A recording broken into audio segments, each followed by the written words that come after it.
Since red light cameras were introduced in Chicago's suburbs a decade ago, state and local officials have routinely ignored requirements to analyze the safety impact at the intersections where cameras were placed, a Tribune investigation has found.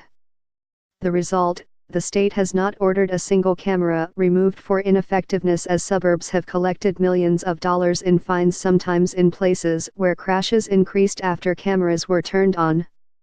When the cameras were proposed a decade ago, supporters pledged their primary purpose was to reduce crashes. To prove they worked, a rigorous process was carved into state law and Illinois Department of Transportation policies that supporters said would show the cameras improved safety, not just filled town coffers. Under that process, suburbs were supposed to conduct 2 studies of crash figures at red light camera intersections, and if crashes actually increased, a third, deeper study to figure out why.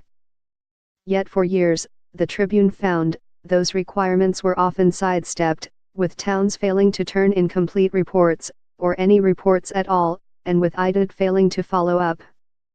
The Tribune investigation also found, after cameras were installed, the crash rate rose at 1/4 of places that could be studied. IDOT didn't study crash statistics submitted by suburbs with cameras, nor track suburbs that didn't submit statistical reports required under IDOT's rules. No suburb has been penalized for not submitting reports. About 1/3 of suburbs with red light cameras did not post camera safety studies online for public scrutiny, as required by law. No suburb did a required additional study on places with cameras where crash rates increased. Of the suburbs that conducted studies and submitted required follow-up reports, the vast majority farmed out the analysis to the same private firms supplying the cameras and making money off tickets they produce. The revelations follow a Tribune investigation, published in September, that showed inconsistencies in how IDOT decided where to allow cameras in the first place.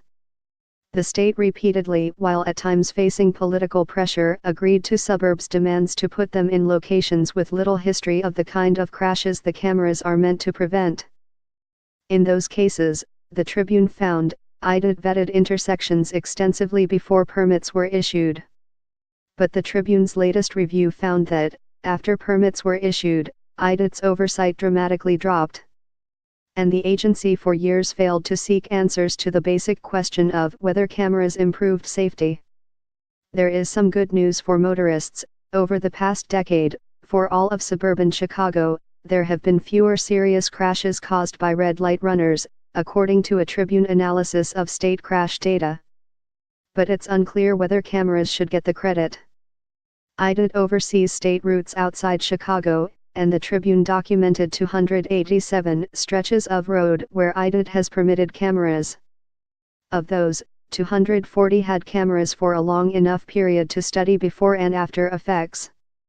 The Tribune first looked at the types of crashes advocates cited when lobbying for cameras: those blamed on red light runners that kill or seriously injure someone.